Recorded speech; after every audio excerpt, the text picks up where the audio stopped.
Well, having said that, I'm ready, Ms. Merchant. Great, thank you so much, Judge. And Judge, thank you for letting some people in support appear by Zoom. Also, the jury assembly room has been opened for other supporters. We have right now about 150 people down there, and they're still pouring in. Made sure that was open for you. Thank you so much, we appreciate that.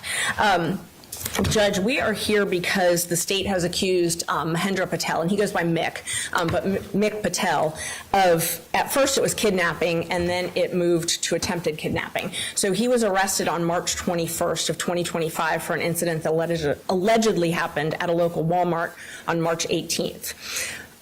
The officer took out a warrant for kidnapping, not attempted, assault, and battery. Subsequently, the state indicted that case on April 3rd. We had a bond and probable cause hearing scheduled for April 16th, but when the state indicted it, they indicted it for attempted kidnapping and then misdemeanor assault and misdemeanor bond. So we were not able to have that bond hearing. Mr. Patel was not given bond at first appearance. At that time, he was charged with kidnapping of a minor. The state essentially is alleging that Mr. Patel had an interaction with a lady named Caroline Miller at this local Walmart. They've said that Ms. Miller was pointing out to Mr. Patel where the Tylenol was in the store, and that Mr. Patel grabbed the child and started pulling the child away from Ms. Miller. Ms. Miller has said that they engaged in a back and forth and a tug of war, as she described it, for 10 seconds before she was able to finally get the child back. Luckily, we have video. The video shows that Mr. Patel did lean in to Ms. Miller and her child. They were in a handicap scooter, mobility cart, there's different names. She is admittedly not handicapped, has admitted to that publicly, and was riding it because her child enjoyed it, sort of like a joyride. He interacted with her. We'll show you the entire interaction, but the relevant, super relevant portion is less than 5 seconds. Before he actually. Less than 5 seconds? Less than 5 seconds. Okay. And I'll walk you through that. It's about a 5-minute clip, and I'll walk you through that in a moment. But we're very lucky that we have that. So Ms. Miller pointed to where the Tylenol was. Mr. Patel went, got the Tylenol, and the video couldn't be clearer. Mr. Patel did not try to kidnap this child. What it shows, just to walk you through the timeline, because I think it's important, it shows starting at 8:17, you can see Mr. Patel entering the Walmart. And I'm going to show you parts of this, not all of it, but, and if you want to see more of it, we can show you all you want, but what we've done is pull out the relevant parts.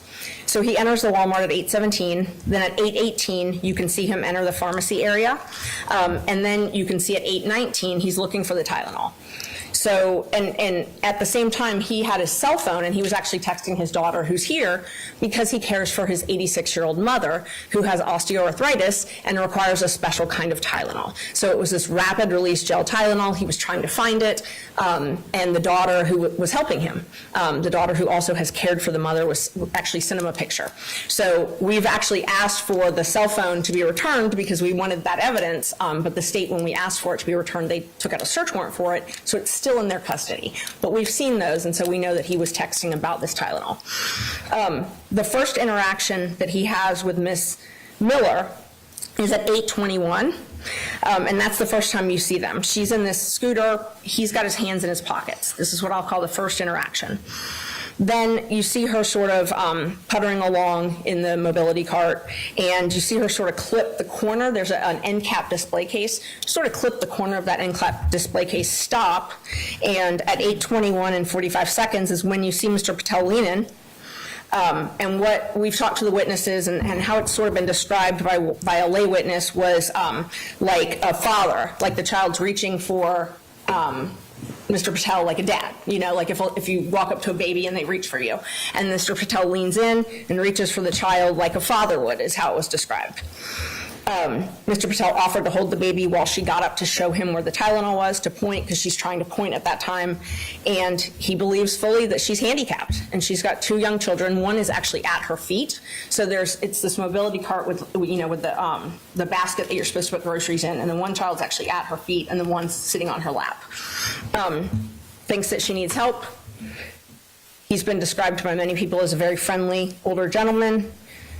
Leans in. You can see this, you'll see this, leans towards him. Miller leans back. He immediately backs up, puts his hands back in his pocket.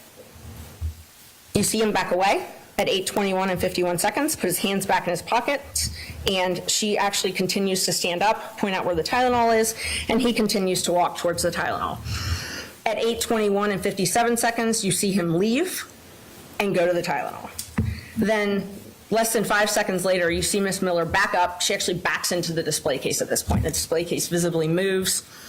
Then you see her run over her child's foot. Her child actually does fall out of the cart. She runs over the child's foot, and another bystander who's there, who had witnessed the other interaction with Mr. Patel earlier, he had been right there within arm's reach. The gentleman who described it as like a father, interaction.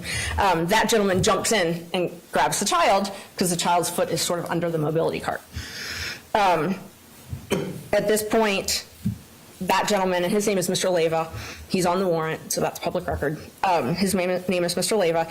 So he is talking with Miss Miller at that point, and then you see Mr. Patel sort of have a brief interaction with them as he's walking to get another employee. So this is the second interaction, but the first interaction after this alleged kidnapping. Mr. Patel then goes and finds a Walmart employee, and this is at 8:23 and 09. The employee comes back and takes him to find the Tylenol. Miss Miller's creeping along, and Mr.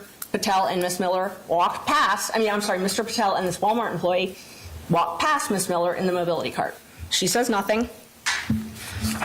Mr. Patel goes, gets the Tylenol with this employee. So this is the third interaction. He finds the Tylenol. He leaves the pharmacy area. And at 8:25 and 19 seconds, the fourth interaction with Miss Miller, he walks past her and he shows her the Tylenol. Like, hey, look, I got what I was looking for. Like everybody had been helping him. Nobody could find this Tylenol. He shows it to her and she gives him a thumbs up. Then you see at 8:27, Miss Miller is talking with that same Walmart employee. At the same time, you see Mr. Patel waiting in line to pay for the Tylenol. He pays with his debit card. He gets it in a bag, he walks towards the exit, and then you see him for about 30 seconds talking with a Walmart employee, the people that check your receipts at the end, joking, talking with that employee, taps him on the shoulder. You can see he is friendly with everybody. Talking with all the employees, things like that. He's a very friendly gentleman, you can see that. The entire interaction that Mr. Patel was in Walmart was 11 minutes. He interacted with Ms. Miller 3 times after she claims that he snatched her baby. There were lots of employees around, lots of people around for all of these interactions. Nobody stopped, nobody says anything. There was a gentleman within arm's reach. Nothing. Nobody screams. Ms. Miller waited 5 full minutes to actually tell a Walmart employee. The employee had to try to convince her to call the police. We've interviewed this employee, said it was very surprising, didn't know why she didn't want to call the police. She just wanted to report it to Walmart. She waited a full 30 minutes to actually call the police. She was outside with her father and called and said, hey, I'm sorry it took me so long to call you, but I got my baby back. Mr. Patel didn't flee. Mr. Patel was in for a while after this alleged interaction. He was in Walmart for almost 10 minutes after this alleged interaction, still looking for the Tylenol. He talked to at least 3 employees after this alleged interaction. So during this time that the police have said that he fled, he remained in Walmart for a full 8 minutes. He talked to 3 different employees, and he passed Miss Miller 3 times. He used his debit card, and then he waited at the door and talked to an employee for over 30 seconds. I'm going to show you if you want to pull up. So what we've done is we have a couple different videos. One of them, because nobody wants to watch 20 different surveillance videos, one of them shows Mr. Patel coming in, and if you want to go ahead and start playing that. And then I can show you the exact interaction. Judge, if I could be heard, this isn't a trial to bond hearing, and so I would encourage the court to consider the legal bond considerations. I'm not sure that this is pertinent to that. If they want to submit this for the court's review, if they believe that they can articulate why it's pertinent to the issue of bond, which is the narrow issue we have today, I can understand that, and we can have that discussion. But if we're just playing videos to try the case in a bond hearing, the state would object to that. It's not relevant. You have a relevancy objection. Judge, I can't imagine anything that's more relevant than a video of the alleged incident. If you were trying to determine bond and you had a video of what the accused is accused of doing, that could potentially be the most relevant information you would ever have in a bond hearing, whether or not someone actually did what they're accused of. And the other thing is the state has alleged that he had flight, that he fled. That's been alleged from the beginning by the police. There's no, part of the bond factors, significant risk of fleeing or failure to appear in court. No. Is he a danger or a threat to anybody? You need to watch the video. He's not. He's clearly not. Is he at risk of committing any future felonies? No. I mean, I think it's highly relevant, and I would imagine the court would want to see this. Well, I'll overrule the objection. As I read the pleadings, I looked at it as possible evidence that he would come to court, that he is not a flight risk. Of course, I haven't seen the video, right? So I don't know what it's going to show me, but I'll let you do that. And just so everybody knows, I have my own monitor down here. I'm not staring at the floor. So wonderful. I'll let you do that. Thank you so much. All right, and this is the compilation. So the reason that we did this part is to kind of show the timeline. You can go ahead and play it. The timeline for the court when Mr. Patel enters the store at 8:16. And then you can see him walking, and he's on his phone, texting his daughter, which can be corroborated by the phone when we get it.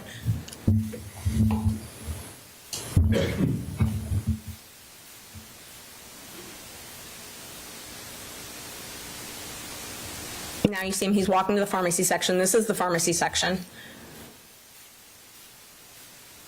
And now this is when he actually interacts for the first time with Miss Miller. So that's Miss Miller in the cart, in the scooter. The first time that they've met, and they're obviously talking about the Tylenol.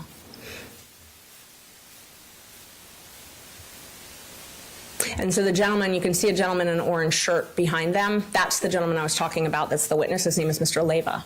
All right. He's the one that later assists. All right. And witnessed the whole thing.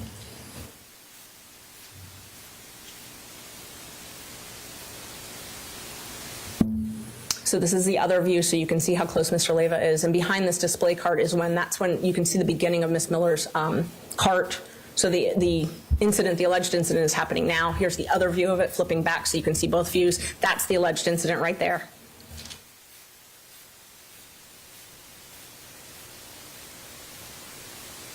Then she points. He moves on, goes to get the Tylenol. She backs up into the display cart. She's laughing, joking with this gentleman. This is literally a split second after this alleged kidnapping. You see her child kind of get off the cart. She runs over the child's foot. The guy jumps in to help. She was having trouble with the cart. I mean, everybody says that. All of this is after this alleged kidnapping has taken place.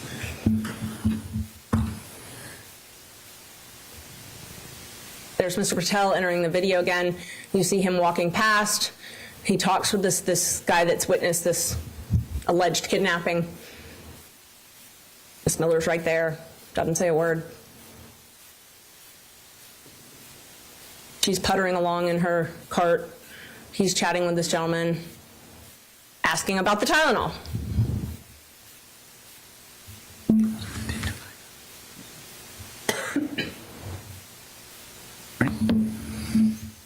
This gentleman speaks Spanish, so the communication's a little bit difficult there.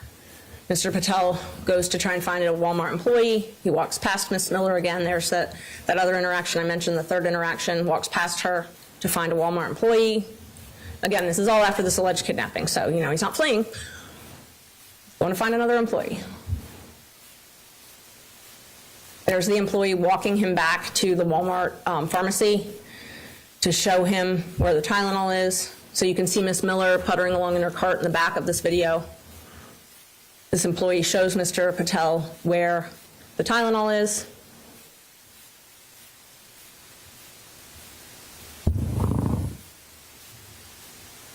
Miss Miller puttering along still on her cart. Mr. Patel walks past her, shows her, look, I got the Tylenol. She gives him a thumbs up.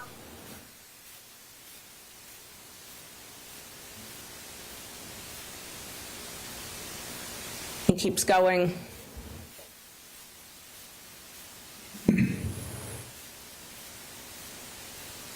That's when, at 8:27, that's when she first told this Walmart employee about this. At the same exact time, Mr. Patel is paying for his Tylenol, so he's still in the store. And you can see if you zoom in, and we didn't do that, but it's the rapid release Tylenol. It's a special gel Tylenol that it's the exact same label that his daughter texted him a picture of to buy.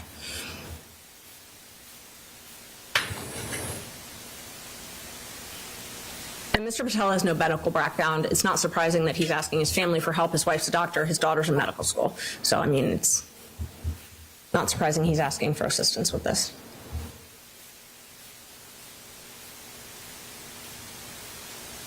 Pays with his card, in his name, linked to his bank account.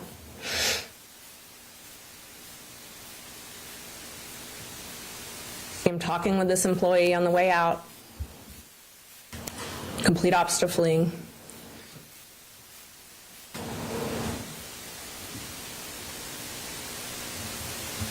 I mean, he's like the typical elderly gentleman who talks to everybody at the store.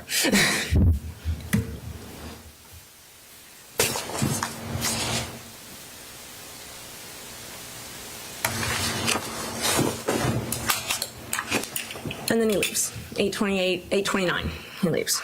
And Judge, so I've got the two videos of that alleged interaction, if you want to see them. I don't want anybody to think anything's been taken out of anything, or, I mean, it's all on here, but what we did with this compilation is try to show both sides, you know, back and forth.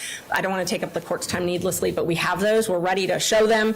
Happy to show them if you'd like to see them. I don't know what the court, would you like to see the other, just those interactions? I don't know that I need to. If Okay. you think it's important, I will. No, I don't think it's important. All right, Judge. So moving on. So the other things that the evidence in this case, there's two alleged witnesses, the Walmart employee and Mr. Leyva. Mr. Leyva is mentioned on the warrant. Both of them, we have interviewed them. Both of them had said if they had seen a kidnapping, an assault, an attempt, anything like that, they would have stepped in, that they were there, didn't see it. They all confirmed the Walmart was busy. There were lots of people around. The Walmart employee said that Mr. Patel was a friendly older gentleman, was very friendly with her, kind of gave her like a hug almost, like she was so happy when she finally helped him find the Tylenol. She said that she didn't know what was going on with Miss Miller, but she's not permitted to ask what her handicap is, but she said it was suspicious that she didn't scream, call 911, anything like that. And then Mr. Leyva, the gentleman in the orange shirt that you saw, again, he said that Mr. Patel lifted the child like the child's father, and that Miss Miller sort of pulled back the child. There was no tug of war. Mr. Leyva actually was mistaken and thought it was the younger child that all this was happening with. He was kind of confused, but the one thing he was sure about was that there was no attempted abduction, and had he seen anything like that, he was close enough that he would have stepped in and done something. He also told us that there were lots of people that witnessed the interaction. He speaks Spanish, so we had a Spanish interpreter interview him because there was definitely a language barrier with him, though. Mr. Patel talked to the police. He answered the police's questions. He told the police that he leaned in to pick the child up so that she could show him where the Tylenol is. He told them that. Where was this? At the police station when he was arrested. So he was arrested on March 21st. So before, they didn't talk to Mr. Patel. The police got the warrant for kidnapping. They arrested Mr. Patel on March 21st. They took him to the police department and interviewed him. When they interviewed him, and the state has not provided us a copy of this, but this is based on pleadings and Mr. Patel, what transpired there. He said that he did. I mean, he confirmed that he leaned in to pick the child up so that she could stand up and show him where the Tylenol was. At that point, he believes, as anyone would, that she's handicapped. And she's got two young children, which you can clearly see she's having some trouble with the cart. I mean, it's a reasonable thing. And if you think that there's a child that's falling or might fall and someone's trying to stand up to help you, the reasonable thing would be to help that person. The state in one of their pleadings pointed out that he did not tell the police specifically that he thought the child was falling, but nobody asked him that either. He also said that they didn't ask him if he told Miller immediately that he was trying to help her. But what he explained was that Miller didn't want his help. As soon as he realized that, he stopped, put his hands back in his pocket, and moved on. So we're talking a few seconds here, and he's trying to help. She says she doesn't want his help. he pulls back. You can see it, and you can see it on the video. And we know Mr. Patel cares for his 86-year-old elderly mother. We know why he's there. He's not there for a sinister purpose. Judge, I anticipate the state's probably going to focus a lot on Mr. Patel and his prior record. Mr. Patel has a conviction from a 2006 conspiracy. It's a Class E felony. For those that don't really practice in federal court, myself included, I had to call the federal defender to explain how it all works to me. A Class E felony is sort of like our high and aggravated misdemeanor. It's a 1 to 5 type of offense. It's a conspiracy. He accepted responsibility for his role in a 2006. It was a white collar case. It's a conspiracy, and the allegations, I was able to get the transcript and get the indictment and get the plea recommendation and all of that. Mr. Patel and another gentleman who was one of his neighbors, Mr. Obleton, they essentially contacted a company and they were asking for rewards to get a contract for a school, public school system's IT system. So at the time, Mr. Patel was an engineer. And he entered into a sales agreement in early 2007, whereby he would get a 3.9% commission for if this company got the sales agreement, the IT agreement, to do the IT stuff for the school system. In March of 2008, he did receive a sales commission for this. And so those are the 3 overt acts for his role in the conspiracy. I wanted to make sure I knew that so that I could explain, the depth of it, because I assumed it would be a big deal to the state. Everything else was contributed to Mr. Obleton, but Mr. Patel helped the government convict Mr. Obleton. In exchange for that, he was granted leniency. He pled to the Class E felony.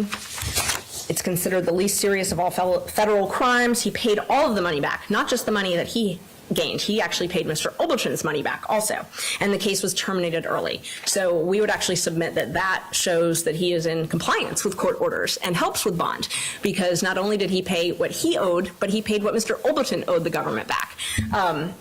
He reimbursed them in due course early, and his probation was early terminated. He has another case from 2020, a reckless driving conviction. In that case, he accepted responsibility for the reckless driving. He completed all of the conditions that the court asked him, and he actually did such a good job and did it so early that his probation was early terminated after just 6 months. He has a pending 2005 DUI less safe. It's a non-test case. It is, he was arrested, and I was able to pull the reports. He was arrested, and the probable cause was the odor of alcoholic beverages emanating from his breath and his bloodshot eyes. He was arrested, and he was released on bond. He is currently on that bond, and I'm not sure if the state will make a big deal out of that or not. Ms. Miller has a conviction for DUI. Mr. Patel does not.